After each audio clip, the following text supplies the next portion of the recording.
Okay.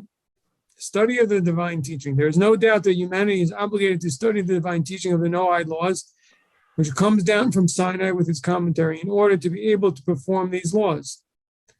Well, I mean, so that's the obvious part.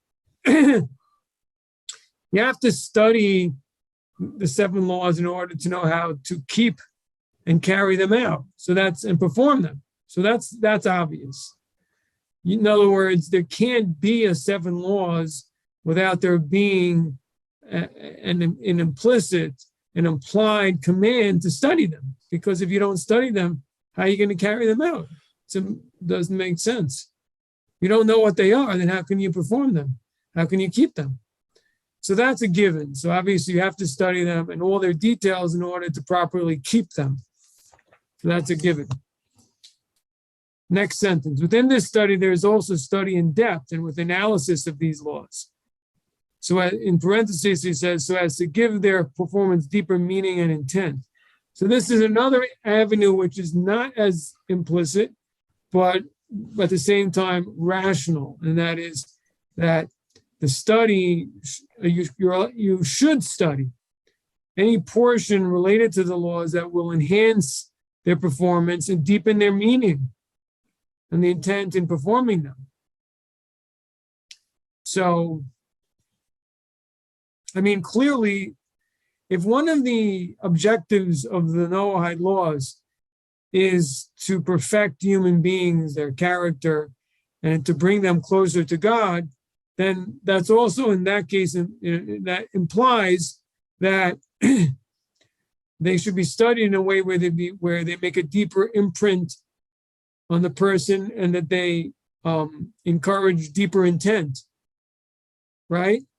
Because that brings a person closer to God through the performance of the commandments, and also it helps enhance the person's character.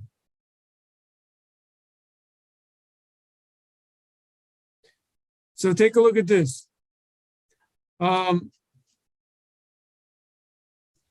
there's 2 interesting things here. First of all, from this flows out one of the most, how should I say, one of the most strict and severe elements of Noahide law, and that is that if someone who is a Ben Noach doesn't know the law, they're still punished. It's very much kind of like in the secular system.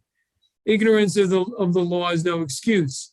The same rule under the 7 commandments. Ignorance of the law is no excuse. You can't claim you didn't know. I mean, most of them, I guess part of it is because they're so fundamental and so rational that everyone needs to know it, should know it, and should be obvious to most people. Again, I mean, to a certain extent, it may be assuming a little bit of a different world in which some of these things would be such a given, and in a world where they're not, as we live in today, this may not be the case. But nevertheless, generally speaking, obviously what? Murder, but even idolatry, there's something in us as human beings that tells us, that there's something wrong with that. But again, if someone's brought up in a society where they don't know it's wrong, where they're brought up with it, that might be an excuse where even though generally the person is said to know better, they may not be deemed to know better. But in any event, the point is this.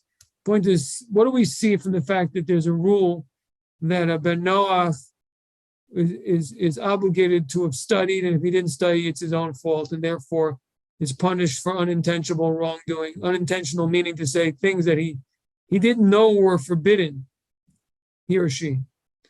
So you see there's an obligation to study, a very, very serious and severe or a very heavy obligation to study, where it's so strong that it really develops into a punishment, meaning to say you're punished for not studying, basically. If you're punished for unintentional, for things that you're ignorant of, but you're still punished, that basically means you're being punished for the fact that you didn't study and you didn't find it out. So therefore, studying is extremely serious. It's not, an extra. It's not fluff. Everybody with me? Okay. Now take a look at this.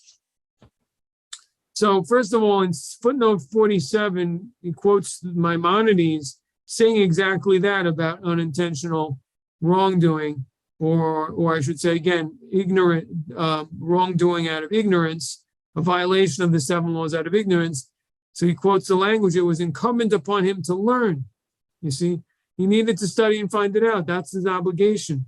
So in a certain sense, this obligation is an umbrella that is fundamental to all the 7. It's kind of like, it's almost like it's the common denominator underneath the 7. It's like 7 over 1 or something. 1 is the study. The study is the key. Without the study, you don't have the 7, or I should say you can't, you end up violating the 7 without the study. So the study is very, very important. Because usually as we approach we talk about the 7 commandments, usually we say, well, if someone studies, they're like a high priest. Someone occupies himself in the Torah of the 7 laws like a high priest. But that's not really the whole story, is it? I mean to say that doesn't bring out the whole severity and seriousness of it. So in other words, what we see is it can bring you as high as to be a high study, can bring you all the way up to being like a high priest, or all the way down to the bottom to being executed for capital crimes, for a failure to study. That's study is from one end of the spectrum to the other end of the spectrum. The failure to study can bring a person down to the lowest pit, and studying can bring a person to the highest heights. All right, let's see footnote 48. This dimension takes one also to the study of the Talmud with its commentaries. So listen to this. So there's it sounds like that there's an obligation for a Ben Noach to study the Talmud and its commentaries in relation to their laws. It would seem that the Lubavitcher Rebbe concurs with those who state that this can apply to the study of Noahide laws. And he cites Likutei Sichos, which is the collection of discussions of the Rebbe, volume 27, page 247. And also footnote 84 there. This is a view of the Meiri, unlike the view of the Maharsha cited there in the Talmud. In the same footnote in the Shalos HaTshuvos Machne Chaim, cited to the effect that only when the study is with depth and analysis is a human being considered occupied in Torah, to warrant the comparison with the high priest of the Jewish people stated in Talmud tractate Sanhedrin. So in other words, in order to come to the level where we say that one of the Noahide community is like a high priest for occupying themselves in Torah, according to the Machne Chaim, yes, that means that he's occupied through pilpul in-depth analysis of Torah, which usually basically comes from Talmudical study. So it's not wrong. It's not unusual. It's not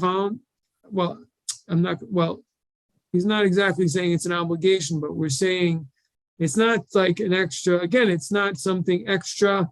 It's not something unusual. It actually is something as praiseworthy as what the Tana Debei Eliyahu discusses when it says that Ben Noach, not the Tana Debei Eliyahu, but what the Talmud says in the name of Rabbi Meir, that a non-Jew that occupies himself with Torah, i.e. his Torah, is like a high priest. This is talking about the deep analysis and in-depth study similar to Talmudical study. If we continue the footnote, he says, see also Sefer Asara Mamaros, Laksat, which associates an obligation to be occupied with the study of the Noahide laws as part of the general commandment relating to the reverence for God.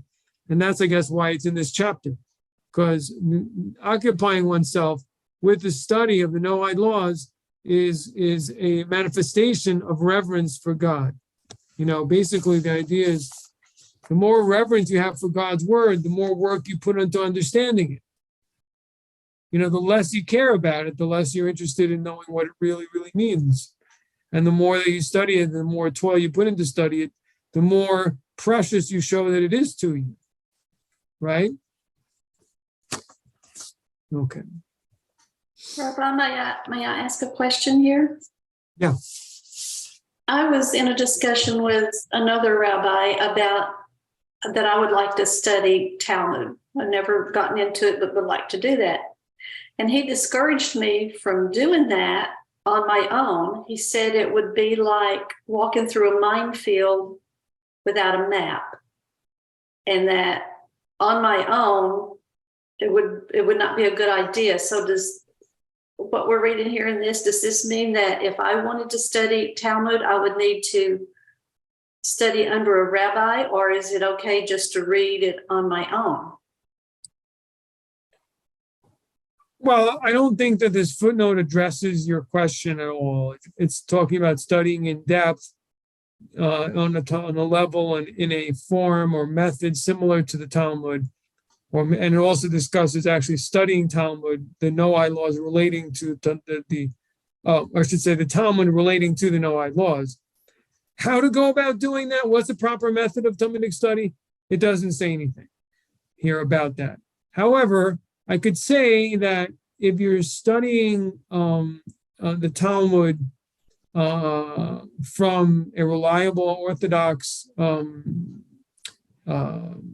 translation and commentary, that's like having a teacher. I think that it could be, there'll be certain elements of study you may miss out on.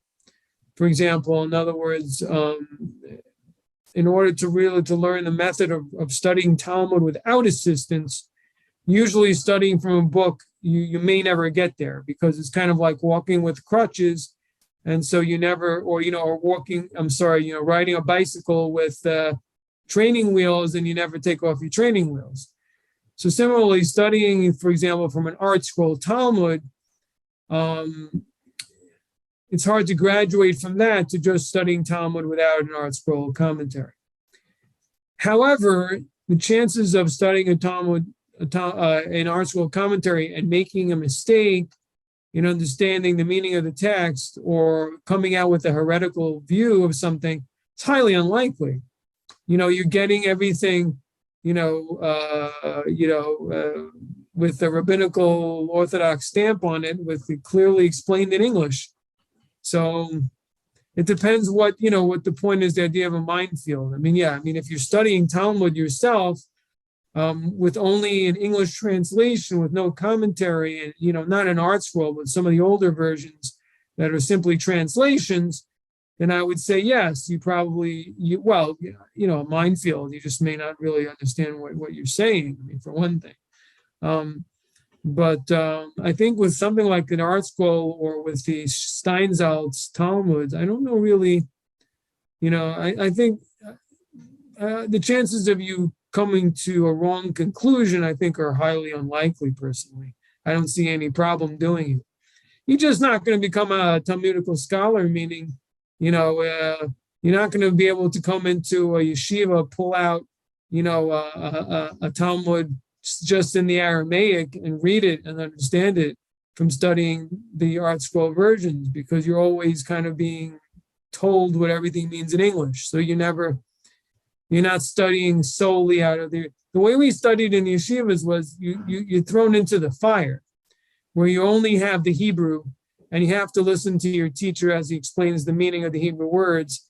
And over a long time, many, many hours every day for years, it finally sinks in, what the words mean and the expressions and the phrases and the nuances after a long time of listening. But when you have a translation and a commentary, everything in English, so you're basically operating in English. You're not going to be able to then, drop everyone's jaw and walk into a synagogue one day and pull out a Talmud in Hebrew and they're like, what is going on? I don't know if that'll happen if you have the art scroll, but you're not going to make any big boo-boos, though. You're not going to really, make any big mistakes. So does that answer your question? Yes, thank you, Rabbi. Very helpful. That's my approach. I don't know, I think it's rational. I think it makes sense. Okay. Thank Somebody, you. Kyle, let's see, has there ever been compiled a list of Talmud sections that would apply to? See, that is actually a really good question, Kyle. Do we know the sections that apply to Noahide? I don't think we have it. I don't know if there is a way to do it though. And that is if you go to Maimonides, if you go to the chapters, there's like one or two chapters in which Maimonides discusses, the Noahide laws. And then you look at the commentaries on Rambam who bring the Talmudical statements, then you can go backwards. You can go from Maimonides back to the sources and then go look at the sources in the Talmud and so on. So that could be one way to do it. The other way is to just simply figure it out by topic. In other words, we've discussed this many times. Like if you wanted to know about idolatry, there's a whole Masechta on idolatry, which is not even studied in mainstream yeshivas. But there's plenty of commentary on it. Masechta Avodah Zarah, for those of you with the Israeli accent. That's one. So that's one that clearly it's relevant to Bnei Noach. Clearly, basically what you do is you take each one of the laws and say, hey, which Masechet discusses these laws? Masechet Sanhedrin will have a lot of things also very much related to Noah, because it talks about capital crimes, which include, forbidden sexual unions, which include idolatry, which include blasphemy, will all be discussed in Sanhedrin. The question is where? I don't know it well enough to answer that question exactly. But in one of there are chapters that talk about those here. They list the people, those who get capital punishment in different forms, and so you can go in that way and maybe find. But to answer your question, Kyle, in one word, the answer is no. It would be helpful. It's a good point. Okay. All right. Let's continue on page 205. But this is really. This is actually incredible. This footnote 48 is really a game changer. It's really, something we didn't know. And obviously, because of the whole approach, like on one hand, and again, I just want to make this clear so everyone understands this. On the one hand, Torah that is not relevant to the non-Jew shouldn't be studied, particularly on a Talmudical level. You can know the laws, read it in the Bible, but to study in that depth and it's not related, it's Israelite laws, that's really a big no-no. That's really something that you're not supposed to do. However, Noahide law, you are allowed to, and here we're saying you actually should. We're actually saying it's extremely praiseworthy for you to do so and to occupy yourself with understanding those laws. So it's really surprising. I think many Jews probably, would think that, yeah, but that's kind of like, this is something very private, the whole Talmudical method of study that non-Jews should be exposed to it. It seems you'd think that this is something that we would say, no, you shouldn't be. But he's saying yes. Meaning to say there are many views of very solid authorities that say that Ben Noach, that the nations who are adherents to the seven laws should study it, and they should study in depth on a Talmudical level. And actually, the Lubavitcher Rebbe seems to apply this to Noahide laws expressly. It's also the view of one of the great medieval authorities, the Meiri. Seems that there's a difference of opinion on it. But anyway, it's all in this footnote 48, so you can review it and check it out.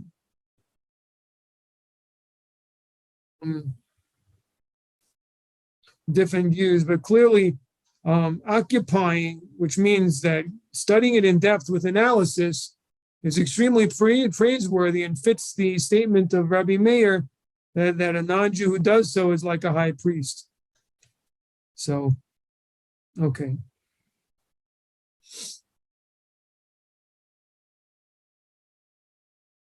Now, I guess what I'm saying is, what if you're delving in depth into the laws, but not in a Talmudical way, but you're studying, other books, maybe in an academic approach.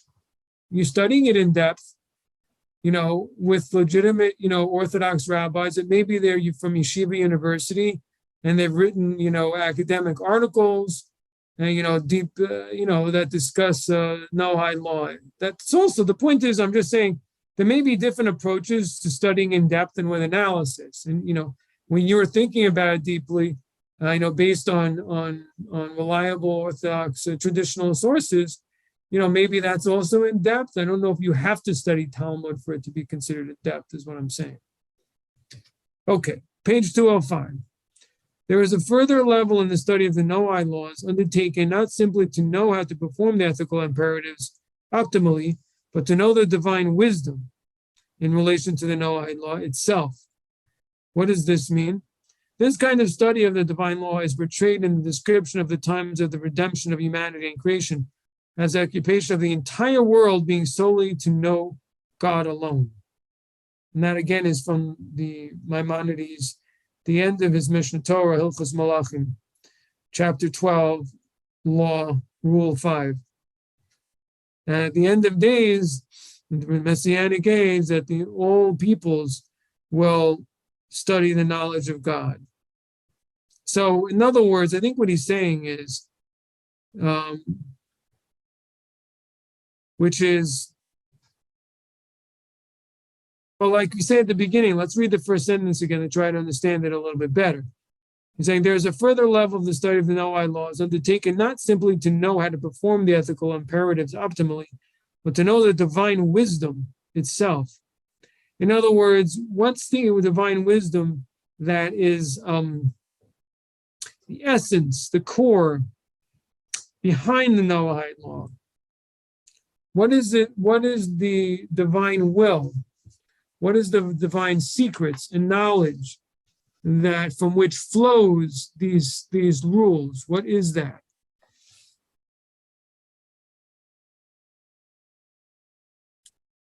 So again, we'll go to some footnotes and see if it's helpful at all. Number 49 is esoteric and not so clearly helpful, but maybe well worth looking at.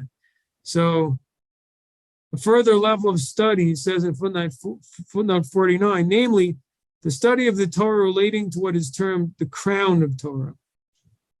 What does that mean? I think we're talking about some mystical, what's the word I should say? We're talking about a mystical layer here, or we're talking about the deeper layers. Besides, in other words, besides the mechanics of what to do and what not to do, but what is the underpinnings of it? What is both the understanding, the meaning, the secrets, the divine knowledge? In other words, I'll put it to you this way. If these laws would be translated in a spiritual way, if you'd be studying them in the Garden of Eden, what would we be talking about? It sounds kind of high up there, right? I mean, but the point is that, again, this is something you can see from Hasidic teachings, but there's a Torah here in this world, but the secrets on which these laws are based come from a spiritual place. They come from a spiritual and divine reality. So those secrets, those meanings, that essence, that can be studied too and should be studied. So that's pretty deep there. And that's the knowledge of God. What's the knowledge of God? And how do the laws reflect the knowledge of God? So there's a knowledge of God in which reflects God's will for man. God wants us to do this, God wants us to do that, and so on and so forth. But there's another level, and that is that this is God's will coming from his very essence. It's kind of like, I can know my parent in terms of the way that parent, like the way they brought me up. Don't do this, don't talk over your parent, don't eat with your hands, et cetera, whatever it may be. So say thank you, don't hit your brother. That's one level of knowing your parent. But there's another level of like, what is your parents' character that all that came from? Like, what do they really stand for? And when you know that, then you can apply your parents' view, his worldview to any situation. It's not just the things they told you, but anything. And you can live, in other words, your mind becomes, and maybe your heart as well, becomes like your parent, or your greatest teacher, or your greatest mentor. It's not, you have to know them so well and know their opinions so well that you understand the meaning and the theme, how shall I say, the fundamental principles of their life, of what they stand for, of the way they perceive things. And so it's not just do this, do that, do that, do this, but you get it from a deeper level. For example, let's say the meaning of their life is, to be a giver, not a taker. I mean, just to simplify, to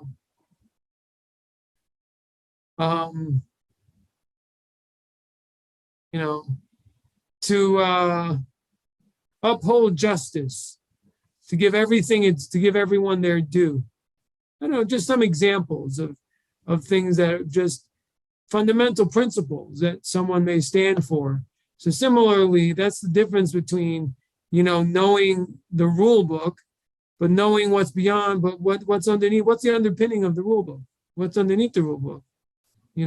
Obviously in this case, when you're talking about God, you're talking about something much beyond that, but it's similar in that, for example, in a person, all their behaviors may stem from a deep feeling of empathy, for example, a deep feeling of an overflowing of kindness, and that kindness gets imbued in you and you feel that love. And so instead of just rules, but you have this essence, this deep essence of what everything means, and then everything flows like a stream from that, so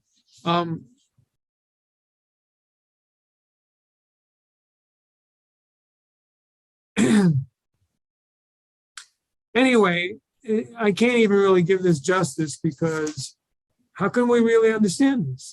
I mean, how can we talk about the knowledge of God? How can we really know God? Of course, the answer is we can only know in terms of how he reveals himself in the world.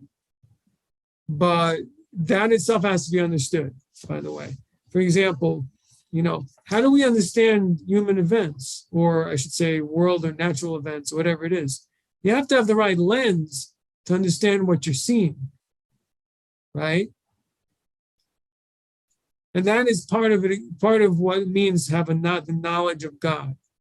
There's something Rabbi Nachman, Rabbi Nachman says some just amazing things. I know I'm a Lubavitcher, but I've been introduced to some teachings of Rabbi Nachman Breslov, and it's quite really powerful and quite interesting. One of the things that he talks about is how a person should have a perception of life, always have in mind that the end, or I should put it this, always have in mind the world to come. You should look at the world with the lens of the world to come. I mean, it's incredibly powerful and profound. Meaning to say, because the things that happen to us, I mean, we look at them in a certain, let's just, for example, I'll give you an example. And it shouldn't happen to anyone because we want only good, but let's say somebody loses a lot of money, right? So it's frustrating. The person's really, the natural human reaction would to be angry, frustrated, get very down and depressed. But from the perspective of the world to come, the person might have just the opposite reaction. They may see this as an opportunity for atonement. They may see this as an opportunity to become more bereft of worldly things, to divest themselves of worldliness. They may see this as a wake-up call for things that they may be doing wrong, right? That this was a means of God to shake them up about something. Totally different approach, a totally different view of the event. Really, actually, just completely in contrast to the first person, seeing it completely, while the first person saw the event as, God's harsh hand and why is this happening to me? Why this? Why that? The second person, on the other hand, sees it as a positive, and and sees that God's messaging. He's seeing the truth, really. He's seeing the truth that the first person doesn't see. So, and I think that has a lot to do with the idea of the knowledge of God.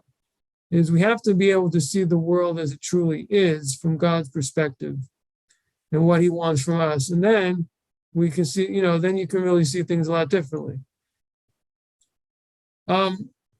Anyway, I've gone a little bit afield here. Let's try to get back to this.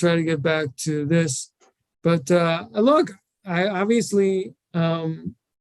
think people should study Chassidus. I think people should study the Pasuk Chassidus, particularly that were recommended for the Bnei Noach, which are certain chapters of Tanya that talks about, well, the whole part that's called Shar HaYichud VeEmunah, which is God's unity. I mean, is the Rebbe used to encourage that everyone should study this. There's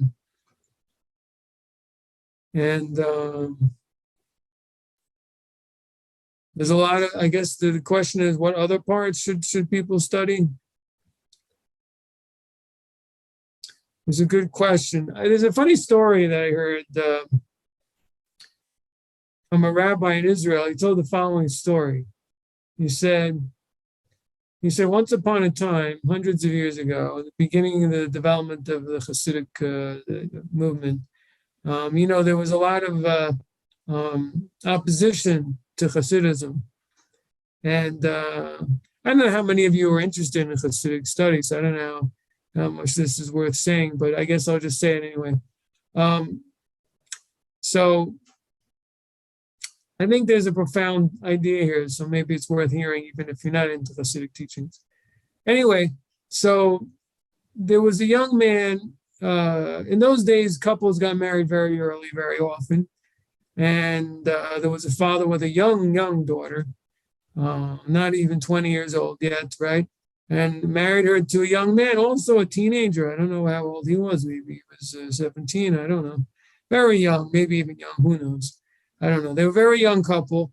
And the idea was that this happened many times in Eastern Europe, that the boy would come and live with his father-in-law, and he would study Talmud and Torah and so on until he got older, and he would be supported in his father-in-law's house. Eat there, sleep there, you get all his needs from his father-in-law.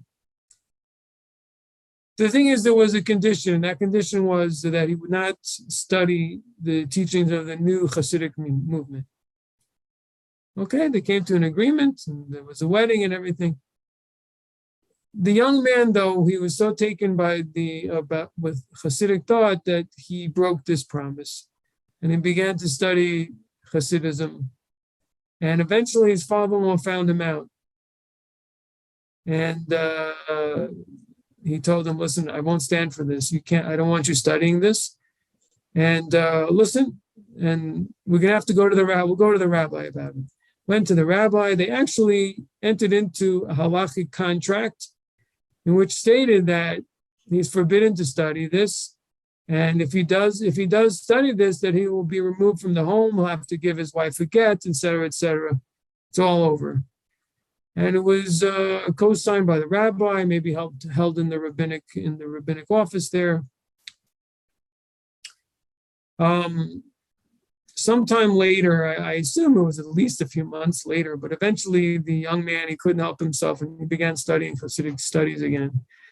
And his father-in-law found out and sent him away from the home. And it's kind of a sad story. The story goes that the young man, he wandered, he was evidently an orphan or something, and he wandered from place to place, from synagogue to synagogue, without any support, and eventually he didn't have enough to eat, and was cold or whatever. Eventually, he caught a sickness. He caught one of the sicknesses, maybe tuberculosis or something that was passing around in those times, and he passed away. So he came up to the heavenly court, and the heavenly court said to him, "He said to him, 'You're here already. You're here early. What are you doing here?' So he told him the whole story that he's studying Chassidus that his father-in-law didn't approve of, and they had an agreement. They sent him away, and then that unfortunately this is what happened. So the heavenly court said, we're calling the father-in-law. They called the father-in-law and told him the story. We had this agreement. He agreed, and it wasn't done with the rabbi, and the rabbi agreed with me, and we reduced it to writing, as they say in the law. And that's what happened. They called the rabbi, discussed with the rabbi, then, again, based on the father-in-law, their background and the rabbi's background, the heavenly court came to the conclusion that based on their upbringings, even though Hasidic teachings are good, but based on where they were coming from, they didn't do anything wrong, according to their knowledge and human, limitations. They didn't do anything wrong. So the only one who did something wrong was the young man who broke his word in the contract. He did something wrong. So the judgment was rendered against him. He has to go to Gehenna. To go to Gehinnom. And they're taking him down to Gehenna. He's being taken by the angels of the Malachei Chavala, they're called, the angels that cause pain and suffering and stuff like that. Anyway, he's being led to Gehinnom, and they pass by the chamber of the Messiah. Is where the neshama, the soul of the Mashiach is, and the Mashiach sees this young man's soul passing by, and he says, I want to talk to this young man. Anyway, a long story short, this is a long story. I'm getting into the long story here. We're getting away from our learning. And, I'll just get to the end of it, I guess, at the end of it. But anyway, he takes him in to his chamber, and the angels are waiting and waiting and waiting. And he says, I'm not letting him out. He's staying with me. He's one of my people. I'm not letting him go. So the Mashiach appears before the heavenly court, and he says to the heavenly court, he said, I was brought into this world for exactly these type of neshamot that are in conflict, that sometimes make mistakes. I've been brought into this world. That's my purpose is to redeem and to bring this. Well, and I'm going to,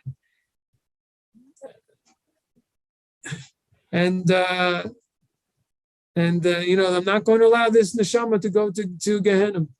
So in any event, I guess, what does this have anything to do with what I'm talking to? I guess basically what I'm coming to is that sometimes, you have to be bold in your study and seeking of spiritual things sometimes. And this young man, on one level, he did something wrong. And obviously it led to harsh consequences. But on another level, he did something that wasn't wrong.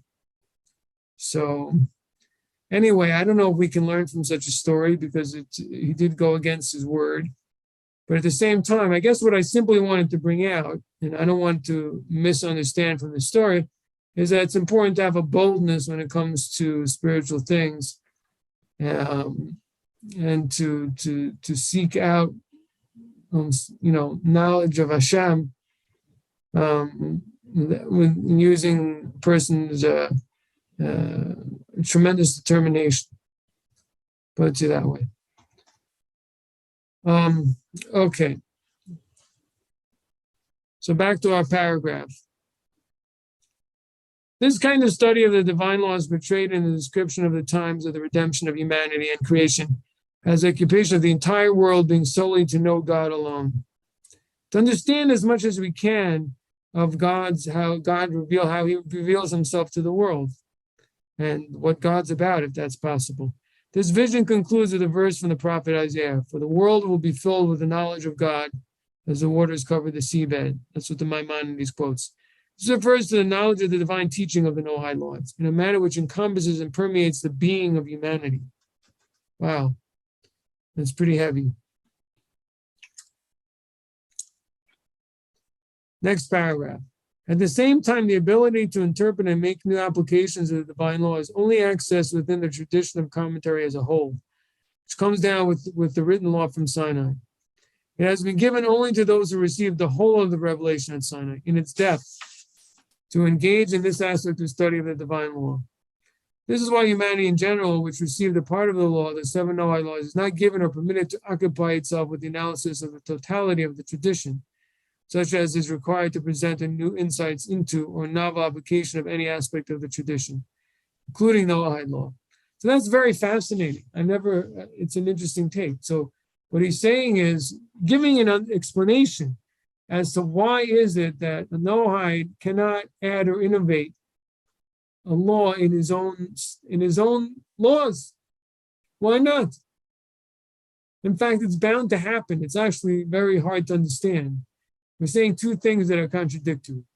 On the one hand, we said before that a Noahide should occupy themselves with Torah study in depth with analysis. On the other hand, we've said that the Noah B'nai Noah community shouldn't add or innovate anything new, right? Come on, how can you really study with deep analysis and not come up with anything new, any new ideas? Well, for one thing, first of all, you could say that there's no problem with a new idea, it's just new practices that are not permitted. But even new practices, if someone's studying in depth and understands it well, why can't they add a new practice if it seems like it supports Noahide law? Right? So what he says here is the reason is that to really, in order to understand any part of the divine law properly, you have to know the whole thing. You have to be familiar with all in order to make sure you truly understand parts. In other words, unlike secular law, lahavdil, where it's highly specialized and you can be kind of ignorant in a lot of it and just specialize in one little part of it, we're saying you can't do that here. You have to be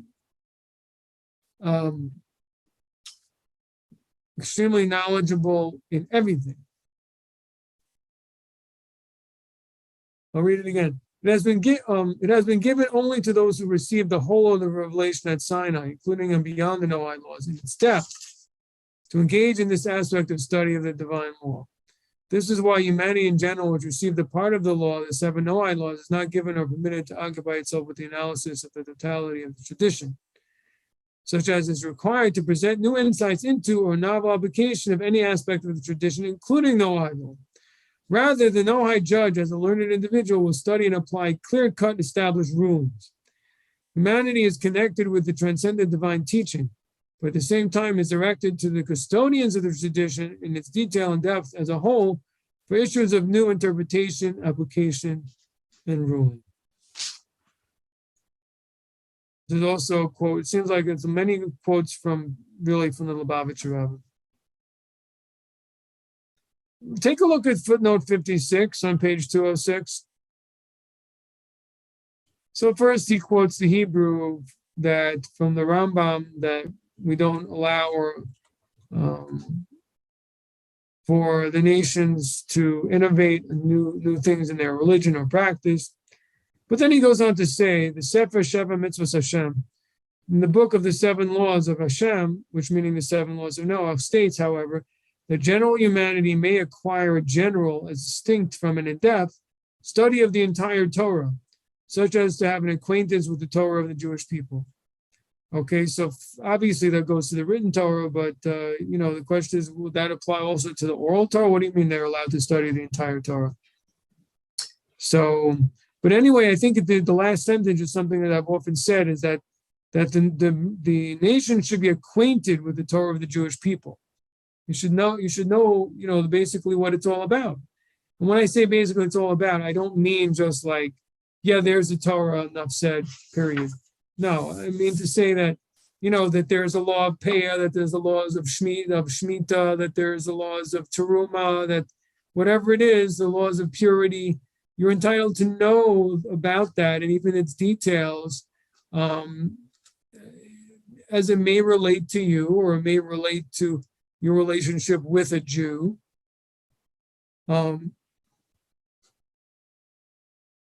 As he says, as to have an acquaintance with the Torah of the Jewish people.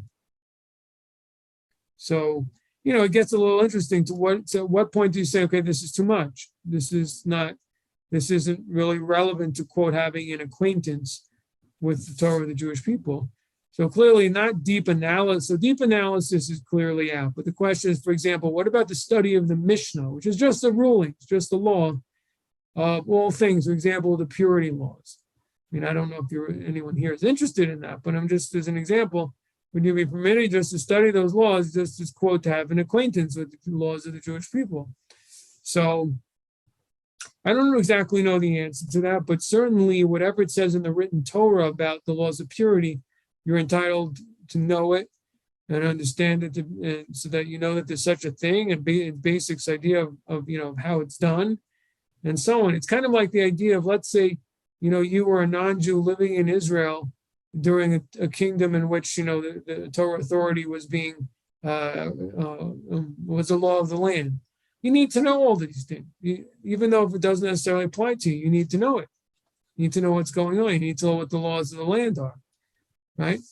Okay, so okay, I think that's it for tonight, because we're up to repentance, which is a whole other topic, and so there's a lot here, a lot here, and the paragraph on page 205 in regards to the divine wisdom is quite complicated, and it's profound. At the same time, it's not fully clear. Like, for example, he doesn't talk about mystical study, and so it takes a little bit of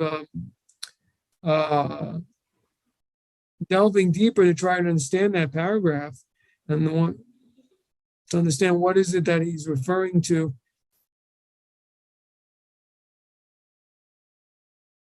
It's very profound and deep. If you look back at 205, look at this last sentence in which he's talking about studying the Noahites' teachings as a knowledge of God. In other words, the inner meanings of the Noahide law. He says this refers to the knowledge of the divine teaching of the Noahide law in a manner which encompasses and permeates the being of humanity. How can we understand that sentence? It's a very powerful sentence. But what is it? What does he mean by that? So, again, I do think it has something to do with, and I guess we're not limiting it to mystical, but the idea is that there's the body and the spirit of the law. I think it's something like I mentioned before. There's the body, meaning the technical, mechanical aspect of it. You should do this, you shouldn't do that. You should do this, you shouldn't do that. And then there's the ideas and feelings and big themes and and even things that are almost like poetry, feelings about the law and where it's coming from that are not, that encompass a person, that are what they call the spirit of the law, that to help it, that it comes, that it permeates and encompasses a person. And that's really, really important, extremely important, because a person has a heart and emotions and thoughts that are connected with emotion. And we can't, when a person just follows rules, but in their heart, they're not drawn to their way of living emotionally, then they can be easily tempted. They can be easily pulled to something else.